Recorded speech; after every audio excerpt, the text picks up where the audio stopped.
Hare Krishna, Hare Krishna, Krishna Krishna, Hare Hare, Hare Rama, Rama Rama, Hare Hare. E aí pessoal, bom dia. Mais um dia de Srimad Bhagavatam. ISKCON Rio Bhakti Center, trazendo esse conhecimento do Bhagavata Purana. Peraí, parece que com um probleminha aqui no Instagram.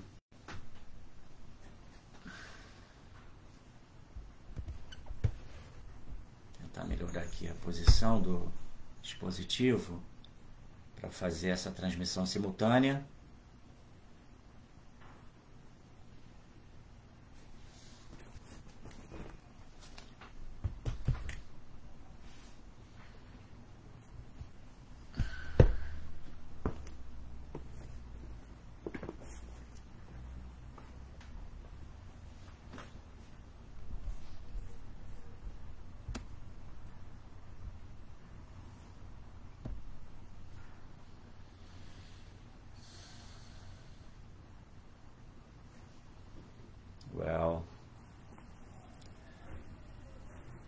Vou ter que reiniciar aqui meu smartphone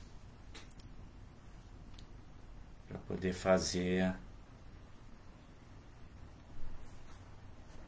melhorar a conexão aqui. Tá com um probleminha de conexão para eu fazer essa live hoje aqui pelo Face e pelo Instagram. Vamos ver se agora vai melhorar.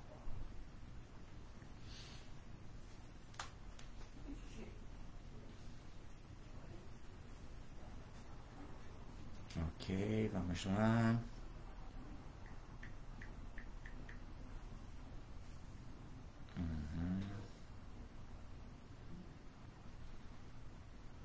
Ué, agora entrou.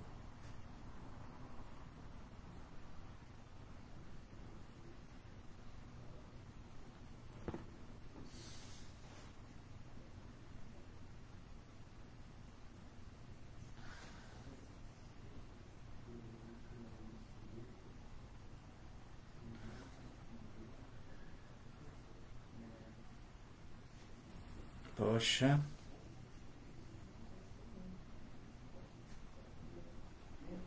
Não sei o que está acontecendo, mas o meu smartphone ele não está entrando para transmissão.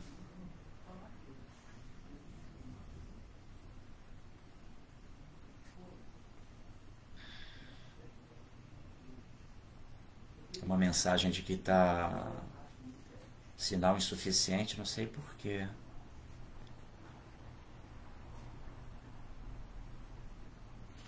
Acho que eu vou reiniciar o modem lá do prestador de serviço. Parece que vai ser o jeito. Também não tem ninguém.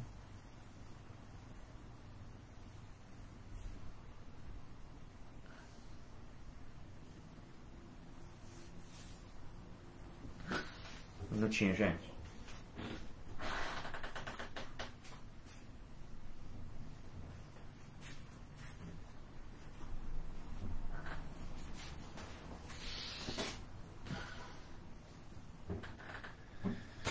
Ok, parece que agora foi.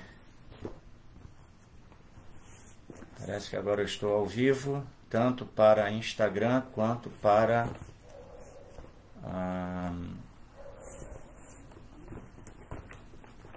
Facebook.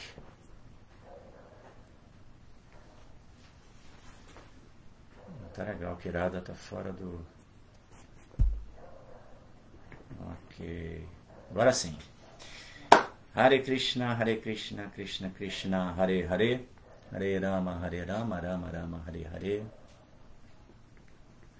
Então vamos lá, essa sexta-feira, 23, não é isso? 23 de fevereiro de 2024.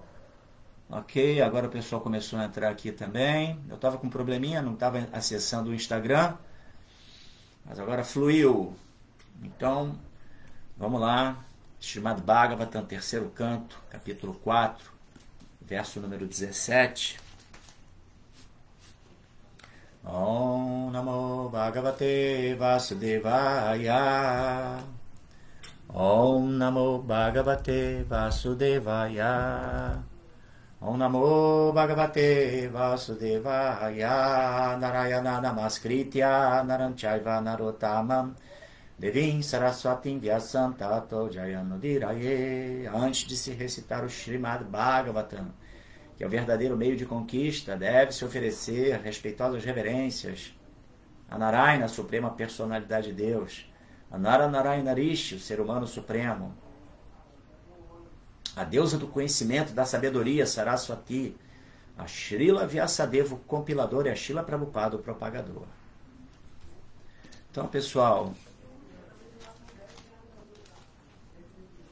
verso 17 do capítulo 4, esse capítulo é intitulado Vidura aproxima-se de Maitreya. Vou ler aqui o sânscrito. Mantreshu manva upahuya yatvam akuntita kanda sadatma bodha priche prabhu mugda iva pramatas Tano mano mohayativa deva. Vou ler de novo. Mantreshu manva upahuya yatvam akuntita kanda sadatma bodha priche prabhu mugda iva pramatas Tano mano mohayativa deva. Mantreshu para consultas, man consigo, vai como ser. O Pahuya chamando Yat assim como. Tvam, vossa onipotência. Akuntita, sem hesitação. Akanda, sem ser separado. Sada, eternamente. Atma, o eu, Bodha, inteligente. Prityhe, pediste Prabhu, ó meu Senhor. Mugdaha, desorientado. Iva, como se o estivesses. Apramataha, embora nunca te desorientes. Tat, isto. Naha, nossa. Manaha, mente. Mohayati, desorienta. Iva, como o é. Deva, ó meu Senhor. Então vou ler a tradução, depois o significado dados por sua divina graça. Bhaktivedanta Swami Srila Prabhupada aqui. Jai. Tradução: ó meu Senhor, o teu eu eterno nunca é dividido pela influência do tempo e teu conhecimento perfeito não tem limites. Assim, és suficientemente capaz para consultar-te contigo mesmo, porém chamaste-me para te consultares comigo, como se estivesses desorientado, embora nunca te desorientes, e este teu ato me desorienta. Nós temos aqui Uddhava. Uddhava, que é assim considerado o melhor amigo de Krishna, tá? Com quem Krishna intercambia, né, relações de amizade num humor, numa intensidade mais, entendeu? E ele está mencionando aqui essa questão, né, de Krishna. Ele fala: o teu eu eterno nunca é dividido pela influência do tempo. Bom, vamos ler o significado de Srila Prabhupada. Na verdade, Uddhava não estava absolutamente desorientado, mas ele diz que todas estas condições parecem ser desorientadoras. Toda a conversa entre Krishna e Uddhava destinava-se ao benefício de Maitreya, que estava sentado próximo. O Senhor costumava chamar Uddhava para consultar-se com ele sempre que a cidade era atacada por Jarasandha e outros, e sempre que ele executa grandes sacrifícios como parte de seu trabalho de rotina como o rei e o senhor de Dwaraka. O Senhor não tem passado, presente e futuro, porque ele não é estorvado pela influência do tempo eterno, e deste modo, há nada que seja oculto para ele. Ele é eternamente auto-inteligente. Por isso, o fato dele chamar Uddhava para este lhe dar esclarecimentos é certamente surpreendente. Todas estas ações parecem ser contraditórias, embora não haja contradição nas atividades rotineiras do Senhor. Portanto, é melhor vê-las tal como elas são e não tentar explicá-las. Shila Prabhupada aqui, Jai. Om Gyanati Mirandasya Gyananjana Shalakaya Chakshurum Militandjena Tasmai Shri Gurave Namaha. Nasci na mais obscura ignorância. Meu mestre espiritual está abrindo meus olhos com a sorte do conhecimento. Ofereço-lhe, portanto, as minhas mais humildes e respeitosas reverências. Namão Vishnupadaya Krishna Prestaya Bhuttale Srimate Bhaktivedanta Swami Nityanamine Sirupa Sisanatana Bhattaragunata Sidiva Gopal Bhatta Dasa Ragunata Sadhu Goswam Prabhuski Jai Vanchakal Patarubhyas Cha Kripa Sindubhya Vacha Patitanam Pavanebhyo Vaishnavebhyo Namanamaha Jai. Ofereço as minhas respeitosas reverências a todos os devotos Vaishnavas, devotos puros do Senhor, que estão cheios de compaixão por nós, almas caídas, e que são assim como as árvores de desejos, que são capazes de satisfazer os desejos de todo mundo. Jaya Sri Krishna Chaitanya Prabhu Nityananda Shri Advaita Gadadhara Shvasadi Gora Bhaktavrinda Hare Krishna Krishna Krishna Hare Hare Hare Rama Rama Rama Hare Hare. Opa, o pessoal entrou aqui. Tudo bem? Isvari. No Face tá ok, obrigado por esse reporte.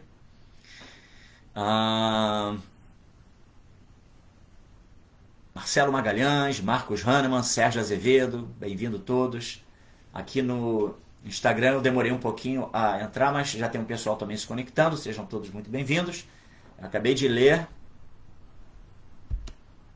o verso 17 do capítulo 4, intitulado Vidura aproxima-se de Maitreya, aqui do terceiro canto do Srimad Bhagavatam, tá?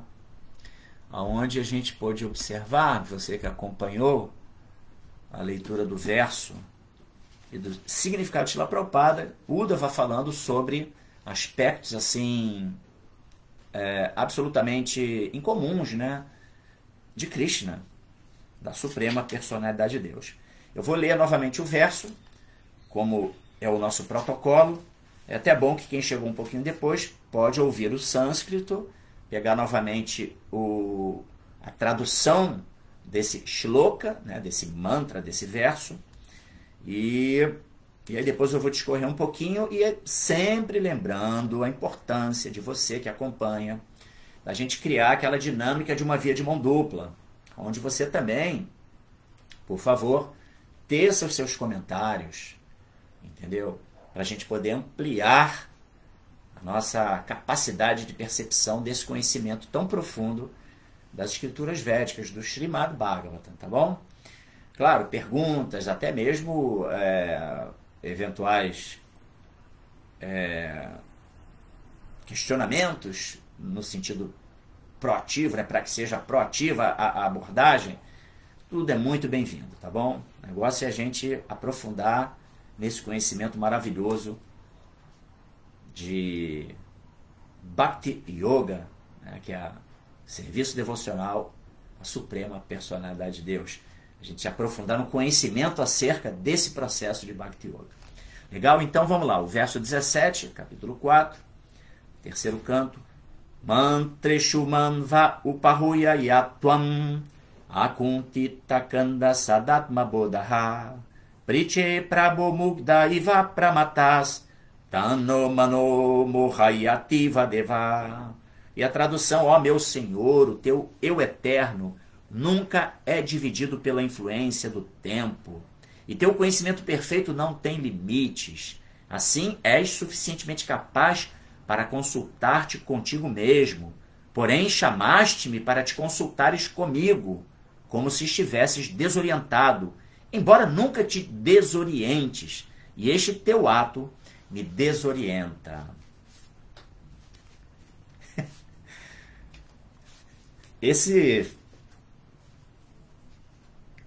Eu acho muito legal essa linguagem poética que é contida nas escrituras védicas. Aqui no Srimad Bhagavatam é muito comum isso. Também no Bhagavad Gita. Mas o fato é que Uddhava, conforme eu falei, mais íntimo amigo de Krishna, ele está falando aqui sobre essas características inusitadas da Suprema Personalidade de Deus. Então ele fala que ele se refere ao teu eu eterno. E a gente deve entender que Krishna, ele não fica submetido, mesmo quando ele vem a esse mundo material, né?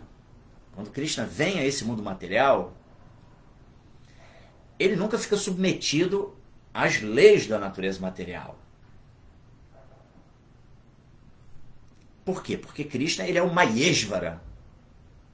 Ele é o Ishvara, né? O controlador de Maya, Mayeshvara, que é um termo,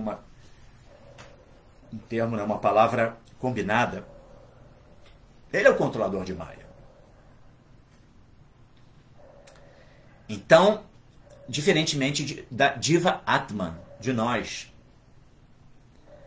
que por estarmos desorientados nesse mundo material, submetidos a repetidos nascimentos e mortes, presos ao samsara, embora sejamos em qualidades superiores aos modos da natureza material, até outro dia teve um verso, não sei se foi aqui que eu li ou se foi no Maia por TV Brasil, em que falava sobre a força sobrenatural que predomina nesse plano de existência material, que são os 3 modos da natureza material, e que permeiam tudo, influenciam tudo, e que embora nós sejamos em qualidades Diva Atmas, almas espirituais, ou seja, energias, partes integrantes de Krishna, superiores aos 3 modos da natureza material, mas porque estamos aqui no ambiente de Maya, essa força sobrenatural, que são esses 3 modos de natureza material, tem a capacidade de se sobrepujar à nossa força como Diva Atmas. É muito curioso isso. Mas exatamente por quê? Porque aqui é o ambiente de Maya. E nós estamos num ambiente hostil, ambiente de existência material. Ah, mas o mundo material é tão belo, por que vocês falam isso? É tão bonito, tudo tão lindo, Deus é perfeito, maravilhoso. Sim, Deus é perfeito e maravilhoso. O mundo material tem suas belezas, mas o mundo material é um plano de dualidades. Então eu me recordo uma vez um devoto comentou numa palestra que ele estava numa fazenda belíssima, e aí foram fazer um passeio, né? E aí junto com visitantes, aí aquele humor, né? De, o mundo material é tão belo, tudo tão lindo, Deus é tão maravilhoso. Olha essa borboleta, aí passou uma borboleta bonita, toda colorida. E aí de repente um pássaro veio, pau, pegou a borboleta como alimento, entendeu? Então isso é o mundo material. É um mundo de dualidades.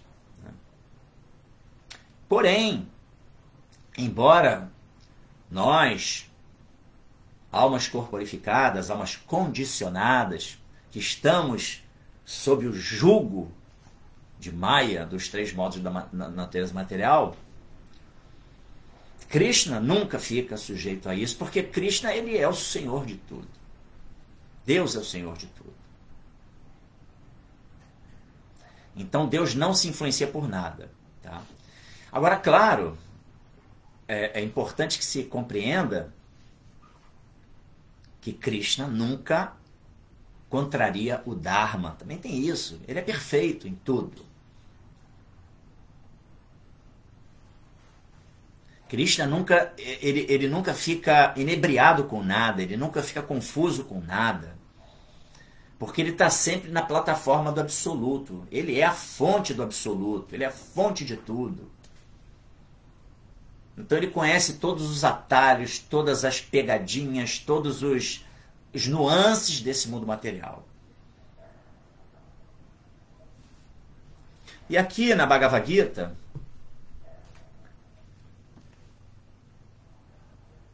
claro, pelo fato de que Krishna conhece tudo, inclusive ele conhece passado, presente e futuro. E nós não. A cada nascimento, cada encarnação que nós recebemos e que a gente vem para esse mundo material, nós assumimos um personagem diferente. Obviamente a gente traz a bagagem de vidas passadas, né? Tudo aquilo que assim, emoldura o nosso caráter, a nossa personalidade. Então a gente vem com várias influências. Mas o personagem é outro. E a gente não vai ter lembrança do que aconteceu nas vidas passadas. Já Krishna não. Krishna ele nunca se decompõe, ele nunca se fragmenta, ele nunca fica sujeito à ação do tempo. Ele é o conhecedor, como eu disse, de passado, presente e futuro o tempo todo. Então, exatamente pelo fato de que ele está na plataforma do Absoluto, que ele é a fonte do Absoluto, então ele está sempre atualizado, ele está sempre... Ele conhece passado, presente e futuro de todos nós, inclusive. Então aqui temos Bhagavad Gita,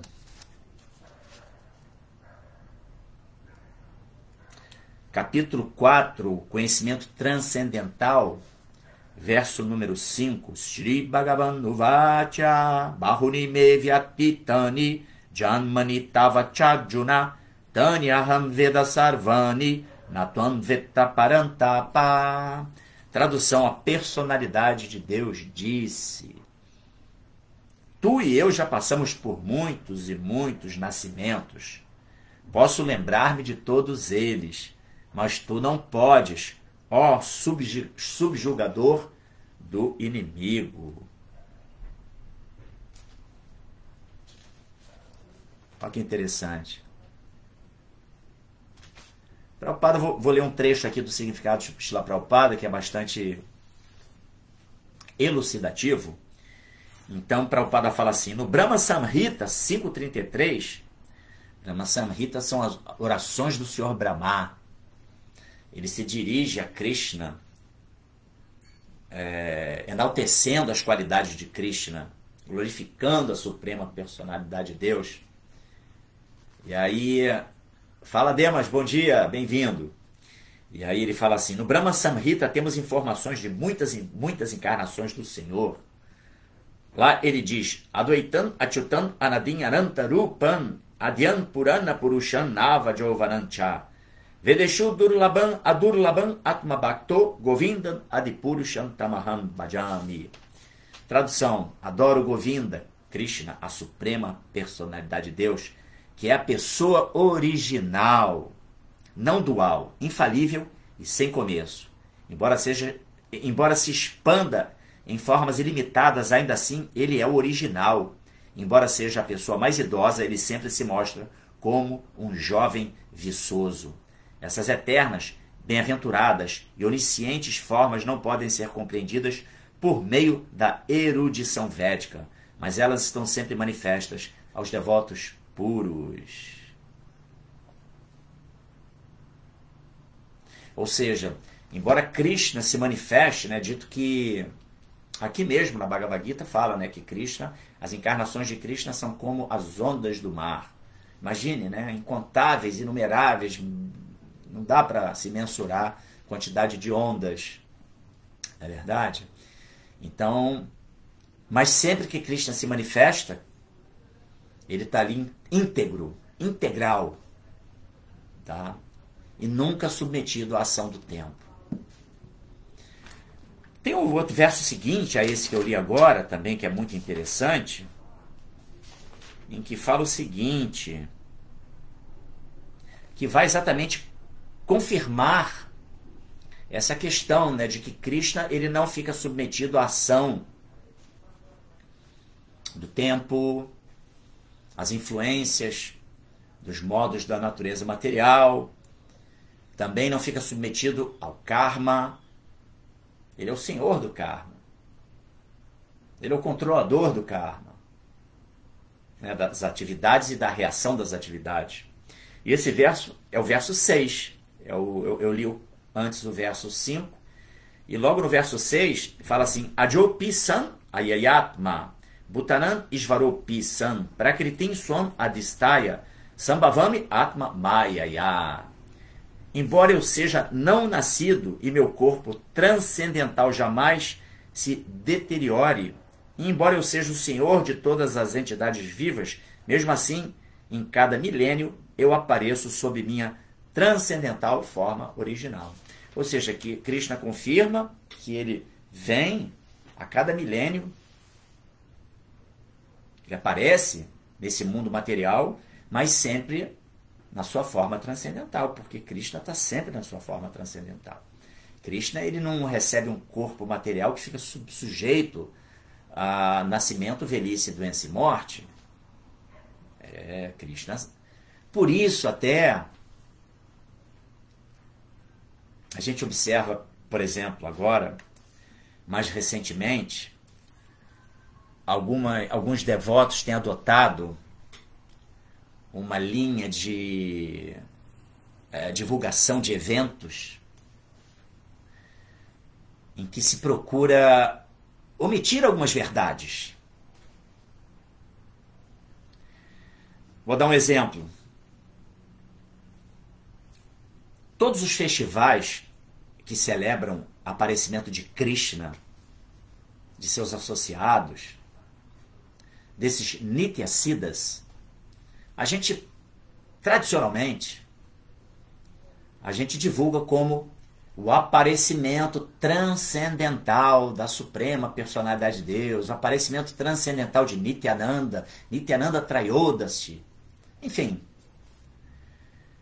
Mas, infelizmente,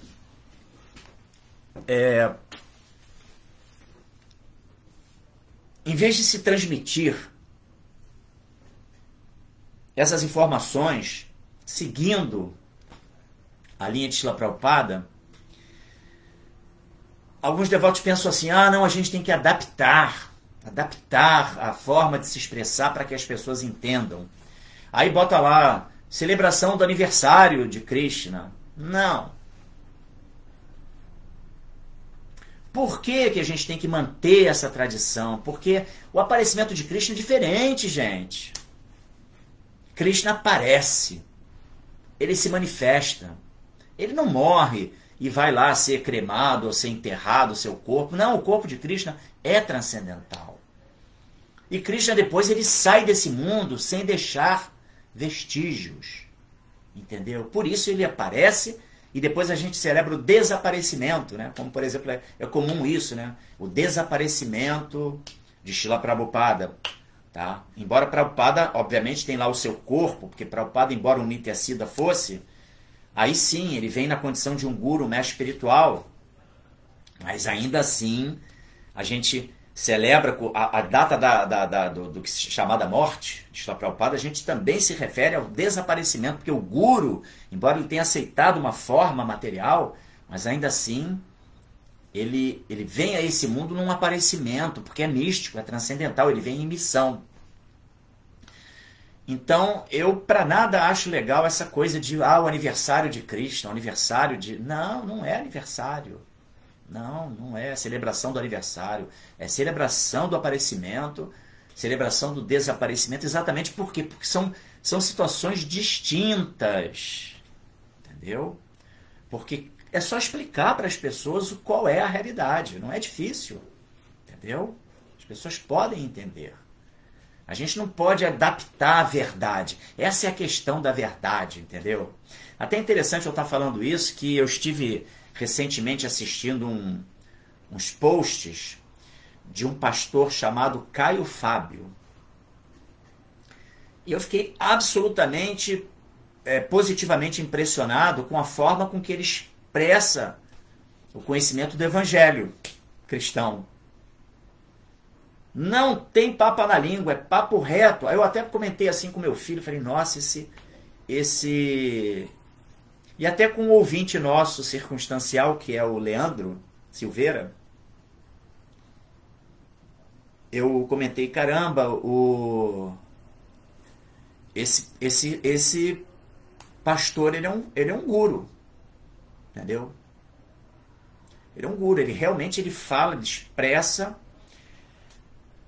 o conhecimento do evangelho de forma direta, reta, não tem composição, não tem... ele não faz média, ele não perverte o texto, esse é o ponto.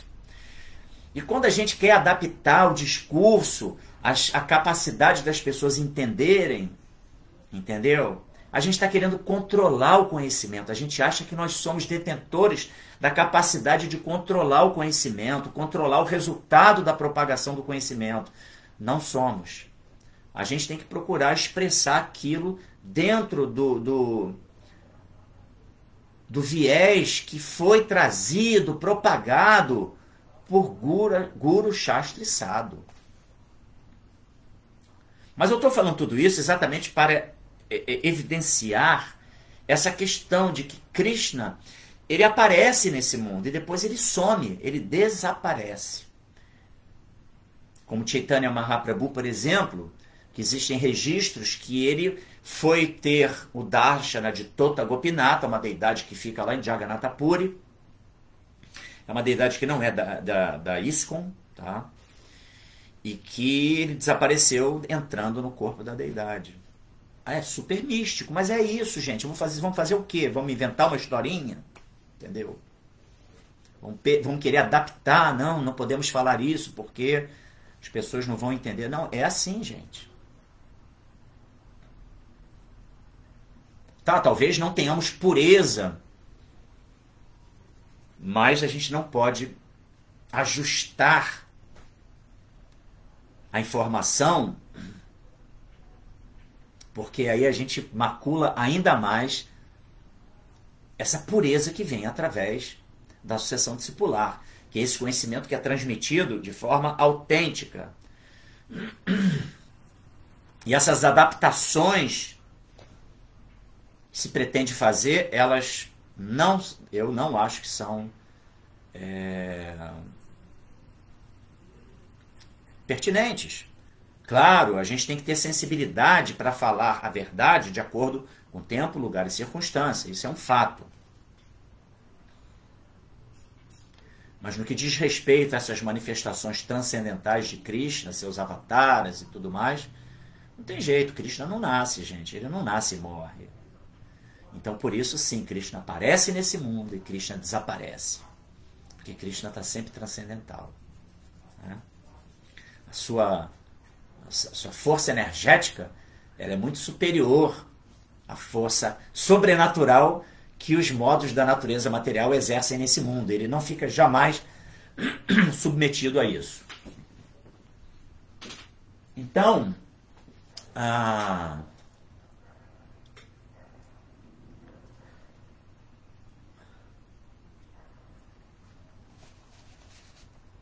como o pessoal os jovens hoje, né, que praticam muito esses joguinhos de games. Então, quem tem aquele controle, acho que é chamado joystick, não é isso? Está no controle. Então, Krishna ele tem esse joystick do mundo material o tempo todo. Não só do mundo material, mas como do mundo espiritual. Do plano do absoluto. Krishna é o controlador total de tudo, não tem jeito. Né? Ele tem todo o game da vida, seja a vida aqui transitória no mundo material, seja a realidade do mundo espiritual, o eterno momento presente, né, que é o mundo espiritual, o plano do absoluto. Quem está controlando tudo é Krishna, sabe? E é exatamente por isso, gente, que Krishna ele tem o poder de exercer a lei do karma, né, de nos propiciar o resultado das nossas atividades, porque ele está vendo tudo o tempo todo. É aquela analogia, né, que tem uma árvore, nesta árvore tem 2 pássaros. Um pássaro, ele está ali afoito, ansioso, desfrutando dos frutos da árvore. Horas ele pega um fruto doce, horas ele pega um fruto amargo, horas ele experimenta um fruto podre, mas ele quer o desfrute. O outro pássaro está ali só observando as ações desse primeiro pássaro. Então esse outro pássaro é o Paramatma, é a super-alma, Parama, suprema, Atma, alma, que se faz presente, o aspecto onipresente, onisciente de Krishna, que presencia tudo o tempo todo.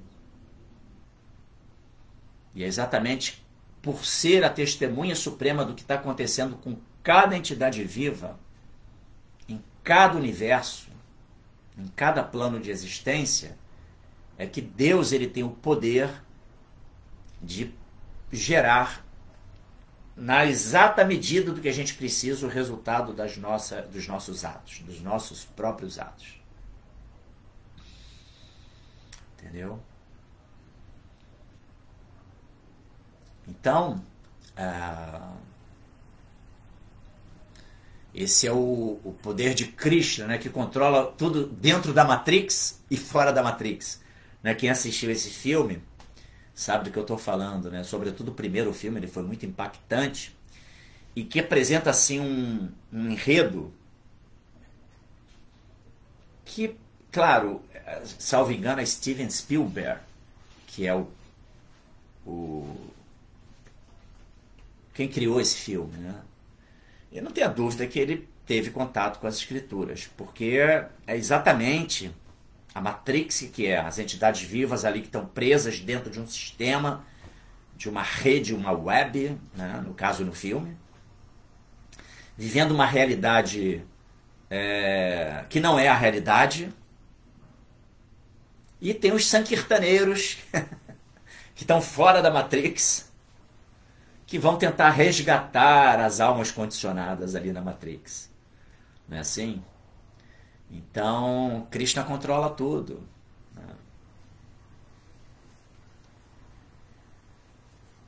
Essa é a realidade. E Uddhava aqui, ele menciona, né, que ele fica perplexo, né, ele fica desorientado com a situação de Krishna se dirigir a ele e pedir orientações a ele.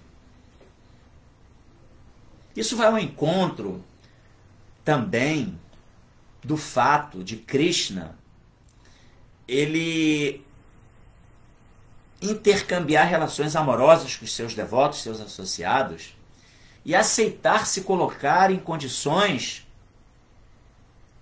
em que ele fica subjugado ao seu devoto. Isso também é algo que é desorientador, não é verdade? Quando a gente pensa em Deus, naturalmente aquele conceito de Deus, mais do Deus Todo-Poderoso, que é um primeiro conceito que nós cultivamos acerca de Deus como sendo aquele Todo-Poderoso, que tudo pode, que está acima de tudo, de todos, e que de fato está. Mas é desorientador a gente imaginar que Deus ele se rebaixa a uma condição onde ele fica, por exemplo, ele vivencia a experiência de ficar na condição de um filho, um bebê, de Yashoda Mai e Nanda Maharaja. E Yashoda Mai até o pune, o bota de castigo. Então isso é desconcertante. Né?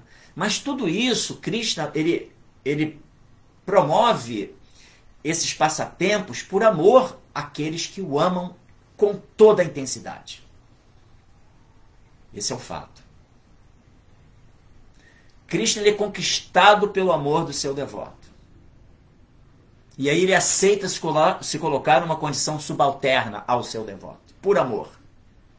Então, por amor, Krishna, eventualmente, como explica ali o significado, ele como um rei de Dwaraka, e na história védica, né, os reinos eram atacados por diferentes tipos de demônios, salteadores e invasores.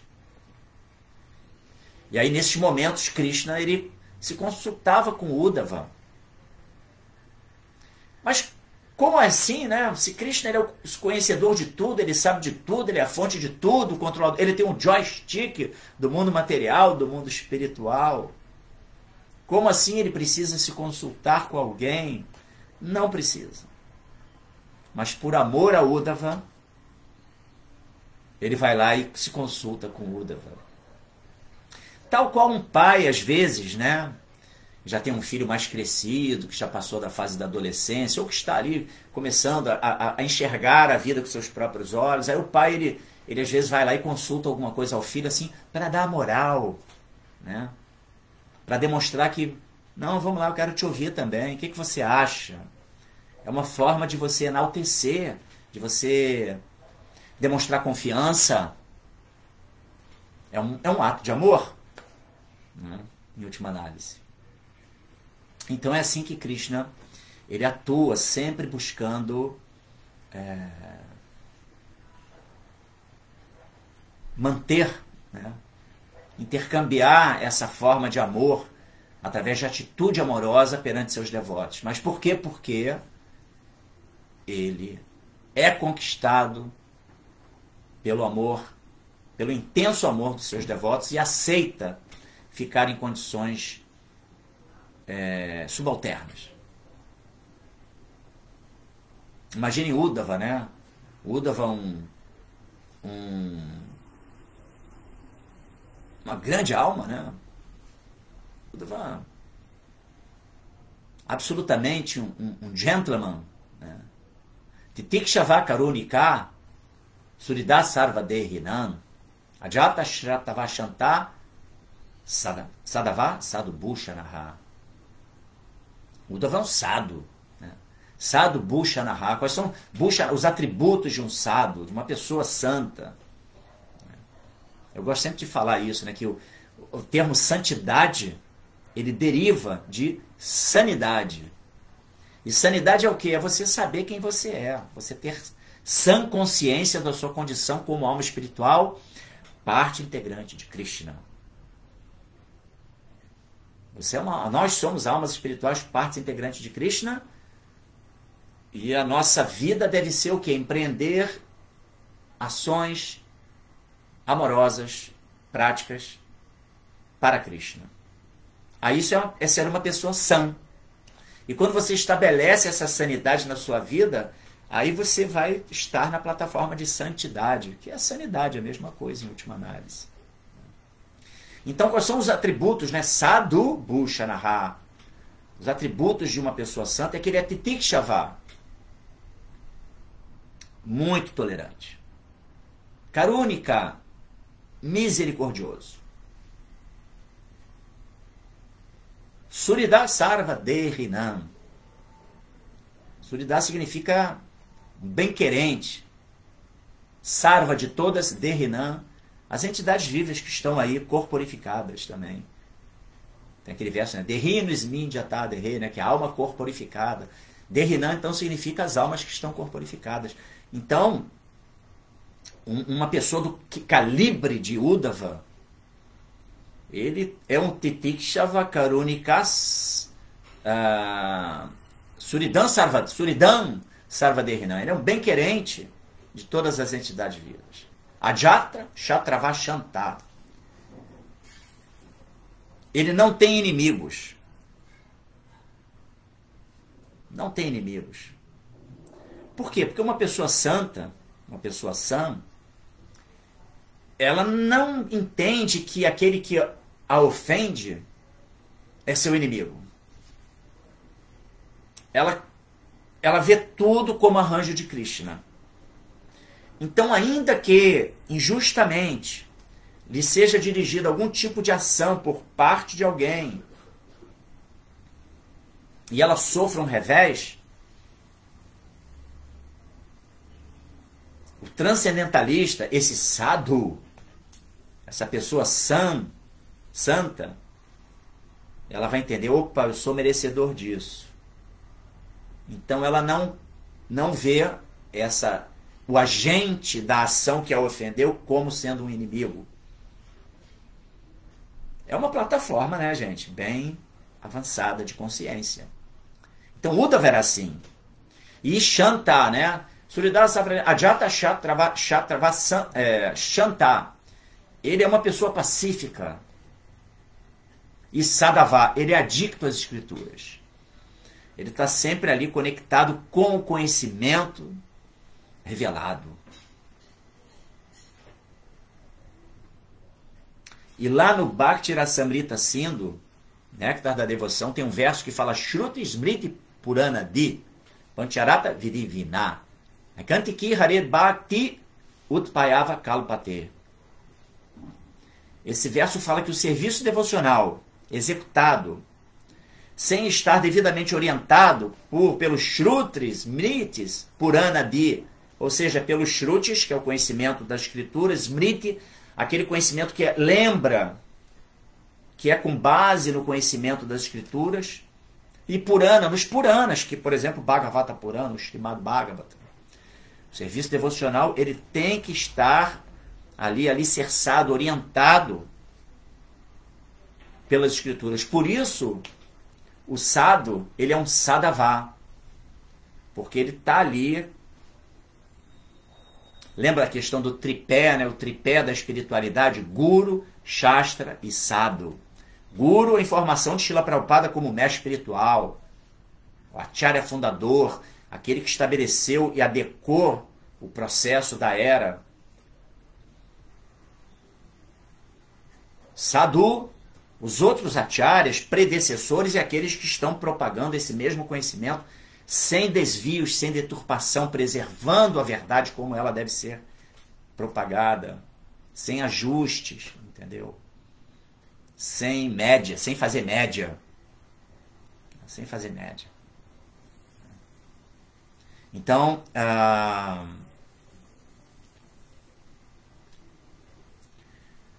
Shruti Smriti Purana Di Pancharata Virivina. Então, quando não se segue, assim eu falei de Guru, Shastra e Sadhu, né? E aí Shastra, né? Guru, Srila Prabhupada, Sadhu, é o tripé, né? Tripé para de convalidação do conhecimento tem que estar tudo alinhado, tudo ajustado, em harmonia. O Guru não pode falar algo que não esteja sendo confirmado pelos sadhus e que não seja confirmado pelos Shastras. É fundamental. As escrituras é o conhecimento revelado. É Shabda Pramana. É um conhecimento que vem de uma fonte superior. E quando esse conhecimento é trazido pelo Guru, vem numa sucessão discipular, a esse conhecimento ele é propagado na sua essência, sem desvios, sem deturpações. Aí eu volto ao que eu falei do tal do pastor Caio Fábio, né, que propaga o evangelho de uma forma ali, que eu fiquei muito impressionado, falei, poxa, realmente, esse daí é uma pessoa que tem conhecimento de causa, conhece as escrituras e que propaga o conhecimento do evangelho de forma sem ajuste, entendeu? Sem querer nenhum tipo de benefício, sem fazer média. Então é isso. Então o sadhu, ele é um sadhava. Porque se ele não segue os princípios escriturais, aí o que o verso outro que eu falei? Shruti Smriti Purana Di Pancharapka Vadivina Aikantiki Harer Bhaktir Utpayava Kalpate. Vai se tornar, essa pessoa vai se tornar um distúrbio na sociedade. Entendeu? Daí a importância de nós escutarmos o Srimad Bhagavatam, estudarmos o Bhagavad Gita, procurarmos entender os significados de Srila Prabhupada, para que a gente possa internalizar o conhecimento de uma forma correta, sem especulações. Entendeu? Então, devido ao fato de que Uddhava, ele preenchia todos esses requisitos e agia sempre para o prazer de Krishna, agia não, né? Age, né? Porque Uddhava é o amigo eterno de Krishna. Então Krishna, ele é conquistado por esse tipo de alma, desse calibre. E aí Krishna aceita até ficar, né? É uma outra condição que causa uma certa desorientação, digamos assim, como menciona o verso, né? É desorientador imaginar que Krishna fique em condições subalternas, mas esse é Deus, por quê? Porque Deus, ele é Bhagavan. Bhaga significa opulências, e Van, aquele que possui todas as opulências.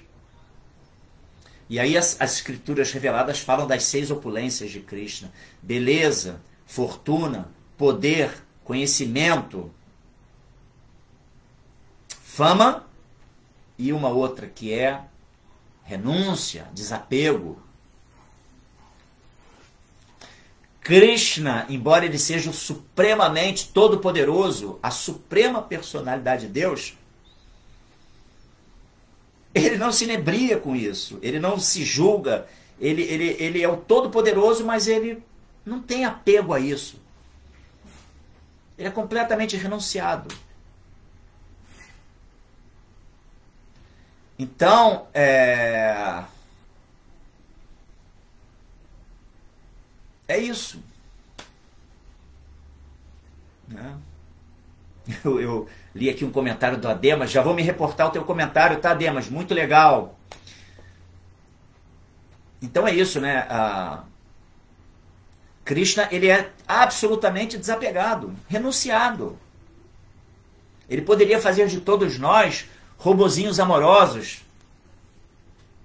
Mas Krishna, amor é algo espontâneo. Então ele nos permite viver separadamente dele, por isso estamos no mundo material. Ele nos dá essa liberdade. Claro, uma liberdade relativa, que nos permite agir, mas que não nos permite ter controle sobre o resultado das nossas ações. Então, tudo isso é fantástico, é maravilhoso. E, claro, estudando as Escrituras, a gente vai desenvolvendo compreensão nessas situações que, num primeiro momento, causam perplexidade. Mas, com aprofundamento, a gente se orienta. Tá? Shila Prabhupada, Ki Jai. Obrigado a vocês que me ouviram. Eu agora estou aqui na ansiedade, entre aspas, para ver o comentário de vocês. Já temos um comentário aqui do Ademas. Deixa eu primeiro... Deixa eu ver aqui a turma aqui do Instagram. Como sempre, eu me reporto àqueles que comentaram alguma coisa, ainda que seja só uma saudação, um salve, como a Gandaki Devidasi, que mandou aqui um Hare Krishna. O Ademas, que mandou bom dia, Hari Bo. Botou um Hari B, que é o Hari Bo. E também o Ademas, que comentou depois aqui.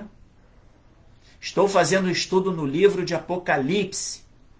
Como tirei várias dúvidas hoje com sua explanação. Muito obrigado. Poxa, que legal. É interessante isso, né? Por exemplo, eu quando ouvi o tal pastor Caio Fábio, eu vi ele discorrendo sobre determinados pontos filosóficos contidos no Evangelho, eu fiquei muito impressionado, porque ali vinha a informação de uma forma muito autêntica. E é o que eu costumo dizer, eu participei por muitos anos como um representante da ISKCON aqui no Rio de Janeiro para encontros interreligiosos. E o que eu observava no contato com essas pessoas que são representantes de outras linhas espiritualistas é que existem pessoas que são sérias na vida espiritual, seguindo outras orientações, outras doutrinas, outras escrituras, mas que, em última análise, quando essas escrituras elas são transmitidas na sua essência, tudo está em harmonia, tudo converge, não tem... Está tudo alinhado. Por quê? Porque o conhecimento da verdade está sendo transmitido na sua verdade. Então, legal isso, Ademas, você trazer essa observação, tá?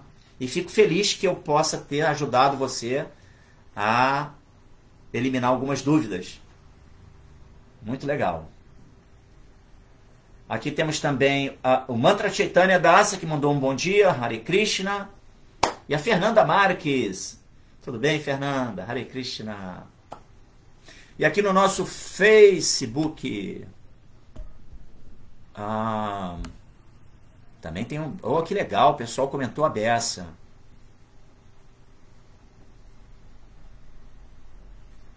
Reverências a todos. Foi a Isvari, mandou Hare Krishna e bom dia. O Marcelo Magalhães, Marcos Hahnemann, mandou reverências também, minhas reverências, Marcos, para você. O Sérgio Azevedo mandou um Hare Krishna.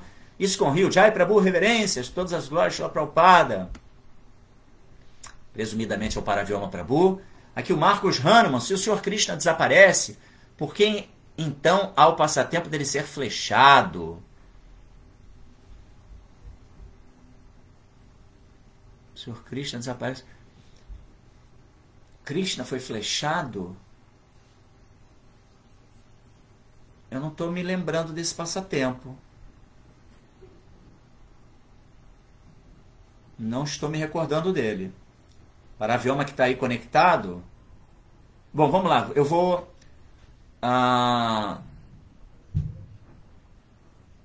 sim, o desaparecimento... Ele diz que foi... Entendi, vem aqui o comentário. O próprio Krishna, após estes diálogos, desapareceu deste mundo sob o pretexto de ter sido flechado no pé por um caçador. Krishna faz essas pegadinhas, né? Tá. Ele faz essas pegadinhas para... Porque nesse mundo material, por exemplo, muitas pessoas que tiveram com Krishna não conseguiram entender que se tratava de Krishna mesmo, entendeu? Então Krishna, pelo fato de que ele só se revela para o seu devoto, para aquele que intercambia relações amorosas com ele, ele faz essas pegadinhas, parece que foi assim, mas no fundo, Krishna, ele jamais vai ser... afetado por qualquer fenômeno, por qualquer miséria desse mundo material, entendeu? Por exemplo, o nascimento de Krishna, embora, como eu mencionei, Krishna aparece nesse mundo, mas Krishna faz um teatro transcendental tal qual parece que ele nasceu de uma forma natural. Mas não foi assim. Então ele cria uma nuvem em que parece aqueles que não se relacionam com ele através de atitude amorosa não vão entender que, na verdade, Krishna está só fazendo assim arranjos que só vão ser compreendidos pelos seus devotos. Obrigado pela participação, tá? Marcos Hahnemann. Então, é o conhecimento que nos faz dizer aparecimento e desaparecimento. Mas há um nascimento e uma morte, segundo o mundo material? Não, exatamente, como eu mencionei. Krishna nunca está submetido a nascimento e morte. Nunca. Krishna nunca está submetido aos kleshas da existência material. Adhyatmika, adidávika, adibáudica, klesha. Que são as misérias, né? Os kleshas são as misérias infligidas por adhyatmika, são as misérias que são resultantes do próprio corpo, as doenças físicas e mentais. Adidávika, essas misérias infligidas por catástrofes naturais que estão sob o controle dos semideuses. Tudo que acontece por trás tem um agente. E as catástrofes naturais, elas por isso são adidávicas, que são divinas. Né? Misérias que têm um viés de conta das reações. Né? Por exemplo, a gente observa hoje em dia que no nosso planeta tem ocorrido assim diferentes tipos de catástrofes. Entendeu? Por que isso? Por que será? É o karma coletivo de uma sociedade completamente frenética, desorientada, que não está por nada conectada com o conhecimento das escrituras reveladas. Né? Eu falei aquele verso, né? Sadhava sadhubhushanaha. Nada adicta ao conhecimento das escrituras, completamente perdidos, desorientados, sem a referência do conhecimento divino. E aí, consequentemente, as catástrofes não param de acontecer, promovendo reações às ações dessa sociedade desorientada. Uma sociedade sem Deus. Né? Sem Deus. E cada vez mais isso cresce, hein, gente? Porque tem uma propaganda aí pesada no mundo todo, combatendo e assim, denegrindo, ridicularizando aqueles que cultivam a fé em Deus. Então, estejamos preparados porque, como dizem os cristãos, né, o cajado de Deus vai descer o sarrafo. Então,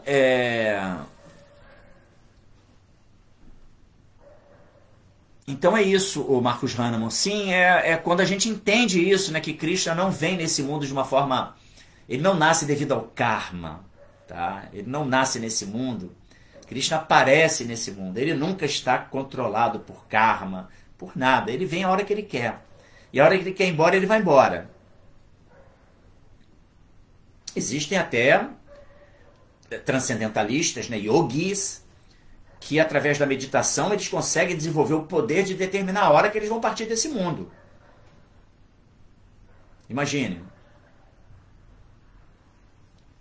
Essa não é a nossa meta, né? Porque a gente quer o quê? A gente quer sempre servir Krishna. Mas isso é acessível até o que dizer Krishna, né? Que é a fonte de tudo, o Senhor Supremo, a suprema personalidade de Deus. Ele vem a esse mundo e vai embora a hora que ele quer. Por isso aparece e desaparece. Nunca submetido às reações kármicas. Entendeu? Aí o Hahnemann também fala, no mito europeu cristão, Jesus sobe aos céus, sob as vistas de determinados seguidores. Ou seja, desaparece, mesmo depois de morto. Jesus era um grande yogi, né? Um Shakta Avesha Avatara. Prabhupada, por exemplo, explica-se que Prabhupada ele teria partido desse mundo em dado momento e os devotos oraram e Prabhupada reaceitou o seu corpo e ficou por mais um tempo e depois partiu desse mundo também completamente lúcido, consciente, traduzindo o Srimad Bhagavata, inclusive. Então, esses grandes sadhus, essas grandes almas que são nitya siddhas, são seres que vêm do mundo espiritual e vêm para promover uma grande missão em favor de Deus, em nosso favor, na verdade, né? Missionários para... Então, sem dúvida, Jesus, ele, tal qual um grande yogi, tá? Ele não é de se surpreender que haja esse misticismo por trás do desaparecimento de Jesus, tá? Aqui o Bismarck Afonso Ribeiro. Exatamente, o Bismarck aqui, Marcus Hahnemann, foi com o objetivo do senhor representar ser um ser humano comum aos olhos dos ateus. Pô, você conseguiu sintetizar muito bem. Muito melhor do que eu expliquei isso, mas você sintetizou. Exatamente isso. Obrigado, Bismarck. Muito legal sua participação. E o Bismarck também fala aqui, nós, devotos de Krishna, sabemos que seu corpo é eterno e pleno de bem-aventurança e conhecimento. Satit Ananda. É isso aí. Mas os ateus o têm como um ser humano comum. Krishna fala muito isso, né? Bhagavad Gita. Né? E aqui... Hoje a turma... Poxa, que legal, hein? Pessoal aqui também do... Ô, meu querido Mike, Hare Krishna! Hoje está animado.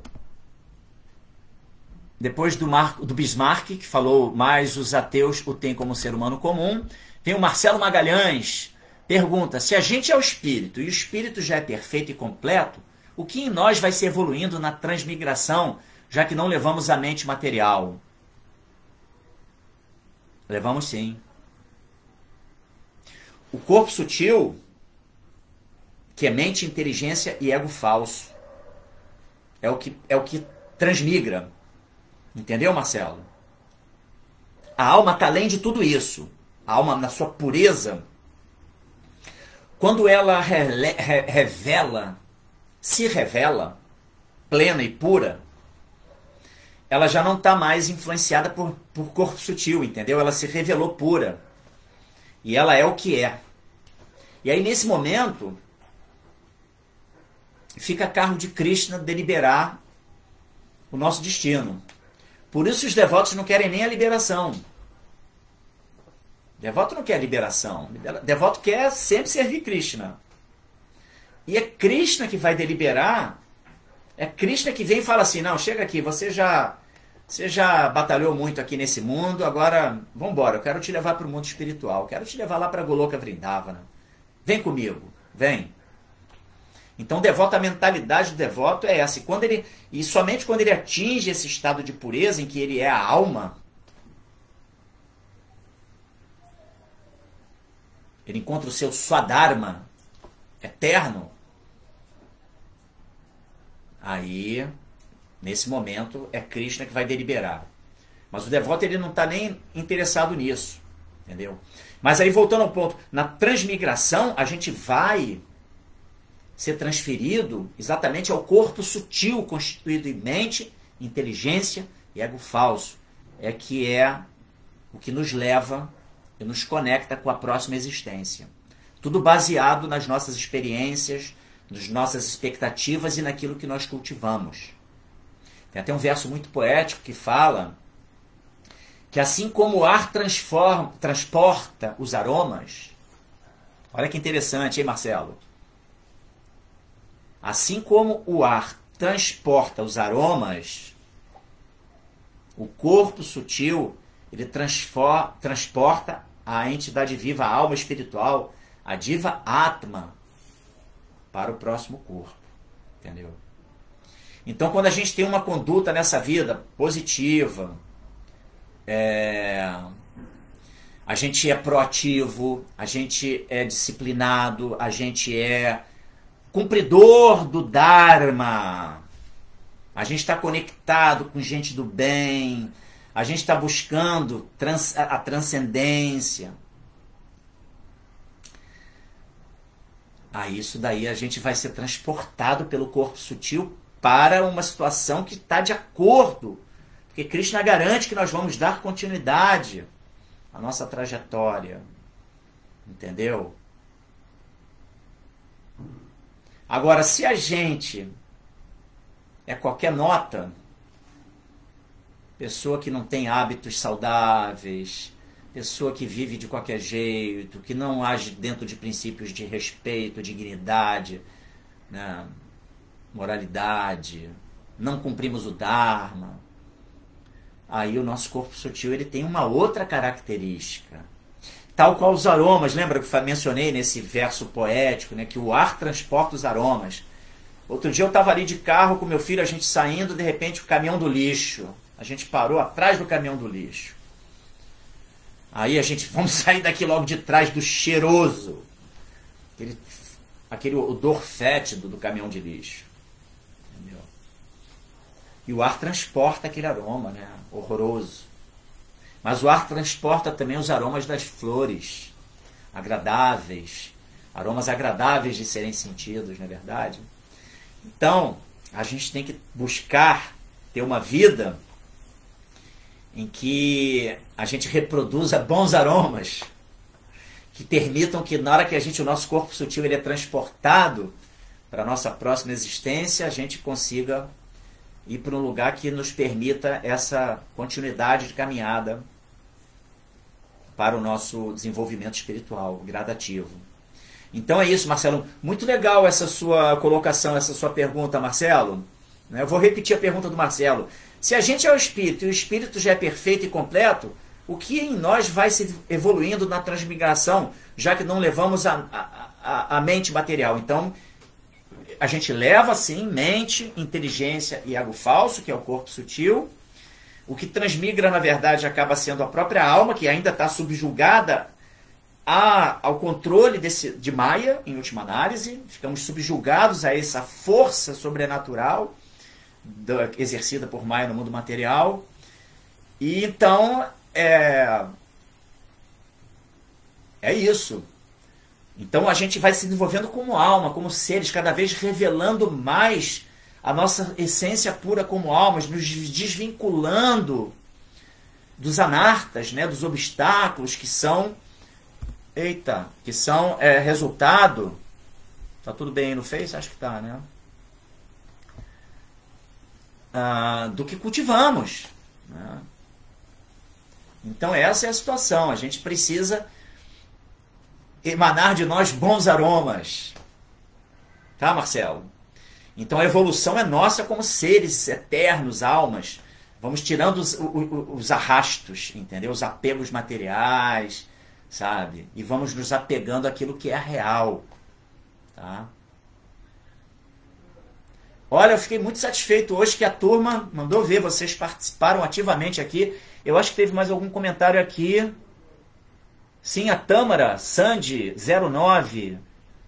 Tivemos a chegada aqui do querido Mike. E a Tâmara, quer dizer que todas essas catástrofes, as guerras, enchentes, é karma coletivo. Com certeza. Com certeza. Uma sociedade desorientada que ridiculariza Deus, ridiculariza aqueles que estão cultivando os princípios divinos, né, buscando a transcendência, os religiosos e tudo. A gente tem hoje uma sociedade muito dividida. Não é nem tão dividida não, tá, gente? Mas é porque a turma, essa turma que é avessa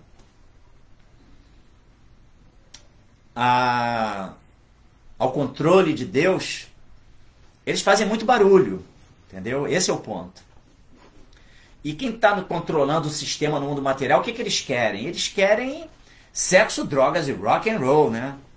Eles querem empurrar tudo isso para a manada, entendeu? Porque como se diz, é materialismo assim absurdo, consumismo. Eles querem isso, são os poderosos do mundo material. Então, não é legal para eles orientação para a sociedade receber orientação. Imagina a orientação de que, poxa, eu não sou o corpo, eu sou uma alma, que os prazeres mundanos são efêmeros, que, sabe, ter um monte de coisas não vai me tornar pleno. Isso acaba isso mina os interesses do sistema, né, que empurra pra gente um monte de bugigangas, que você só vai feliz se você tiver o carro novo, a casa bonita, isso e aquilo outro, né? Um monte de bens de consumo, muitas coisas completamente desnecessárias, sabe? Então eles não querem que a sociedade se oriente. Eles fazem muito barulho, entendeu? Esse é o ponto. Não são nem... existe uma população ainda bastante ligada, ainda que de forma nem tão aprofundada aos conceitos das escrituras, né? Mas existe uma grande população mundial que ainda... Mas nós somos desorientados também, acaba que a gente recebe influência dos controladores do mundo material, né? Os pretensos controladores do mundo material, que se julgam controladores, e aí vem o karma coletivo, tá? O que está muito atrelado a isso também é o quê? Matança de animais, tá? É uma das questões que mais afeta e que promove esse karma coletivo. Tá? Não tenha dúvida. Legal você ter se manifestado aqui, Tamara, Sandy. Fernanda Marques, sobre a pandemia, agora epidemia de dengue também, pode ser karma coletivo? Tudo é isso. Tudo. Tudo isso. Tudo isso que atinge, assim, grandes camadas da população, isso são adidaivica kleshas, né? E também adibáldica. Adidaivica na forma, muitas vezes, da adibáldica. Por quê? Porque adidaivica porque são situações que afetam grandes parcelas da população, e no caso de um vírus, por exemplo, não deixa de ser adibáldica, porque é infligida por uma outra entidade viva. Entendeu? Poxa, que bacana, gente. Vocês são incríveis. Sobre a data de ontem, o aparecimento de um personagem dos Vedas. Ontem foi... Nós tivemos Nityananda, né? Foi anteontem, na verdade. Eu teria que olhar aqui, eu não me recordo. Ontem foi... o Marcelo, flechado no pé. Legal, Marcelo. Trouxe aqui a questão de que Krishna foi supostamente flechado no pé. Ananta Krishna, Hare Krishna, Jai Jai, reverências Prabhu. Minhas reverências. Ananta Krishna das, a ordem social foi alterada. Os governos, religiões e detentores do poder não são qualificados e desqualificam os demais. Aí, sintetizou bem também. Kali Yuga. Inversão de valores, está tudo de ponta cabeça. Né? Dentro do Varnashram Dharma, né, na condição dos Varnas, que são Shudras, as pernas da sociedade, que carregam a sociedade, os trabalhadores braçais. Aí vem os Vaixas, que são os agricultores, comerciantes, que são como o estômago, né, que recebe o alimento e distribui para todo o corpo, nutre todo o corpo. Então são os Vaixas, como o estômago. Os Vaixas, então, eles promovem o quê? Agricultura e distribuição dos bens de consumo para toda a sociedade. Os Kshatriyas, que são os braços fortes, que são os governantes, deveriam ser os políticos e governantes, mas a maioria tudo pervertido, né? E sempre agindo em interesses próprios. E os Brahmanas, tá? Cabeça da sociedade, o cérebro pensante, que dá direção para todo o corpo. Então, hoje os Brahmanas, hoje os governos, eles não se colocam como ouvintes de Brahmanas, porque não existem Brahmanas qualificados. Pouquíssimas pessoas que estão aí realmente numa condição de Brahmanas. O que dizer orientando governos? Não tem. Como é um governo dentro do conceito védico, né? Que os reis, tá, eram orientados pelos Brahmanas. Os reis Kshatriyas, né, governante, orientado pela cabeça da sociedade, os Brahmanas, permitindo então que os Vaixas, né, os agricultores e comerciantes, não fossem assim taxados, tributados da forma como são pelos governos hoje em dia, e que faz com que a população fique à míngua, porque tudo fica muito caro, os preços muito caros. Então, como aqui o Ananta Krishna mencionou, está tudo pervertido. Entendeu? É isso. A Tamara mandou aqui, difícil a gente quebrar esse sistema, mas sigamos com o nosso barulho também, ainda que a forma seja uma forma desigual. O nosso barulho, Tamara, é o seguinte: Hare Krishna, Krishna Krishna, Hare Hare. Hare Rama, Rama Rama, Hare Hare. Esse é o barulho que a gente tem que fazer. Entendeu? E seguir a nossa trajetória, nos trabalhando internamente, para que nós possamos refletir isso e outras pessoas se atraírem e a gente ir criando elos e mais elos e mais elos de uma grande corrente que vai se propagar, entendeu? E atingir níveis maiores de influência. Aliás, essa é a expectativa do que nós chamamos de Era Dourada, que outros chamam da Era de Aquário, tá? Que é um momento de auspiciosidade dentro de Kali Yuga, dessa era muito desafortunada, mas que é o quê? Um momento sóbrio que a população vai aderir a partir lá do advento de Chaitanya Mahaprabhu, né? Começou quando Chaitanya trouxe o processo da era de Kali, que é a glorificação dos santos nomes de Deus, entendeu? Então, é isso aí, Hari. É a propagação dos santos nomes que a gente tem que fazer e nos trabalhar internamente, sermos pessoas melhores, influenciarmos outras pessoas com boas condutas e criar uma sociedade mais saudável, né? Estabelecer. Não, essa era dourada já começou. Ela já se iniciou há 547, 43 anos atrás.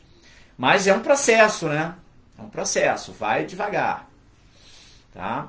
Ela está acontecendo. Existiu uma predição de Nityananda Prabhu de que o santo nome de Krishna, que foi dotado de poder por Chaitanya Mahaprabhu, que está ali todo ele condensado no Mahamantra Hare Krishna, ele iria ser propagado em todas as cidades, vilas e aldeias. E esse conhecimento que nós estamos aqui debatendo hoje, que debatemos regularmente, do Srimad Bhagavatam, Bhagavad Gita, ele iria ser, isso ia chegar, ia trazer benefícios para a sociedade. E aí Prabhupada veio, há pouco mais de 50 anos atrás, e espalhou esse santo nome no mundo todo, em tudo que é lugar. Então isso já está se tornando conhecido, está amadurecendo, mais pessoas estão aderindo, e consequentemente a Era Dourada já começou. Os reflexos dessa Era Dourada, mais significativos, estão por vir. Tá bom? E vamos lá, depende da gente. Aqui o Ananta Krishna, segundo as escrituras, teremos 10 mil anos desta Era Dourada, porém depois vai piorar muito. O trabalho e a aceitação de Krishna tem que ser feito agora, nesse exato momento. É isso aí. Temos 10 mil anos dentro de 432 mil anos. E a Era Dourada, né, 432 mil anos é a duração de Kali Yuga. A Era Dourada começou há 500 e pouco. Ou seja, temos ainda 9.400 e poucos anos de Era Dourada. Ok? Gente, foi muito bom hoje. Eu achei muito legal. Muita gente participando. Vocês, assim, abrilhantaram aqui o significado de Srila Prabhupada. Me ajudaram muito. Fico feliz. A Tamara manda aqui. Há de se reverberar. Que não tá fácil, né? É verdade. Mas é isso aí, Tamara.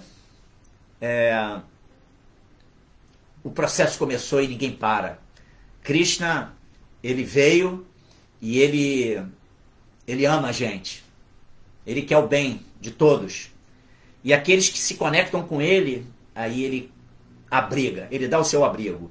E a nossa função é procurar exatamente fazer com que... Desculpe, Leandro Silvestre. Desculpe a interrupção aqui, tá, Tamara?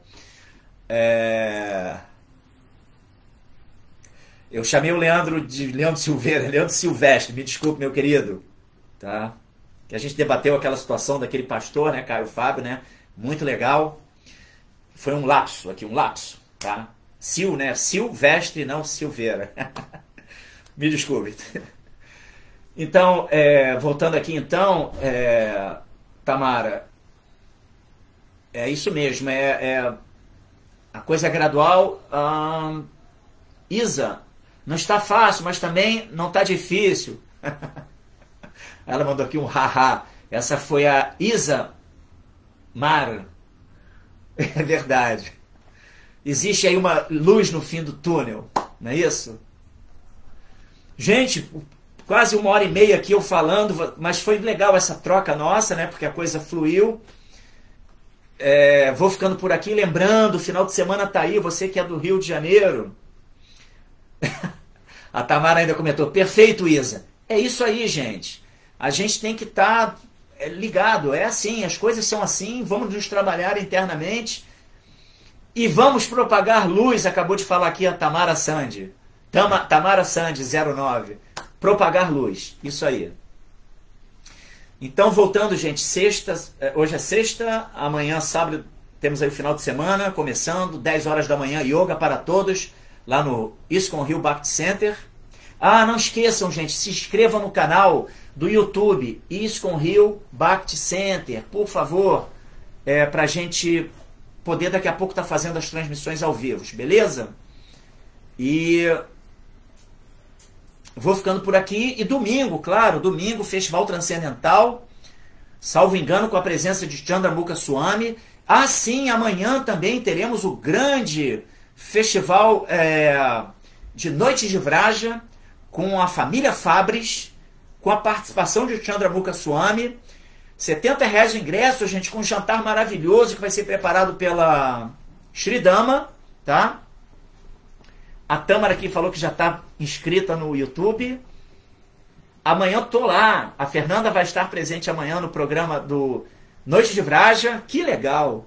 E aqui o Arthur Ferreira entrou agora também, mandou um comentário. Krishna nunca muda de corpo. Krishna sempre vem com seu corpo original. Essa é a diferença entre Deus e nós. Por isso ele disse a Arjuna, eu posso me lembrar de tudo, passado, presente e futuro. Tu não. Mandou ver, Arthur. Muito legal, pegou toda a essência do verso de hoje.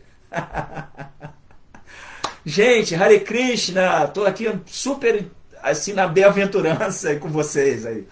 Muito legal.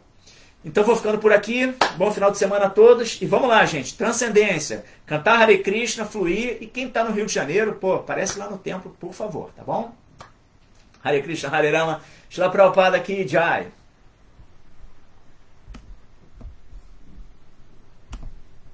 Estou encerrando aqui no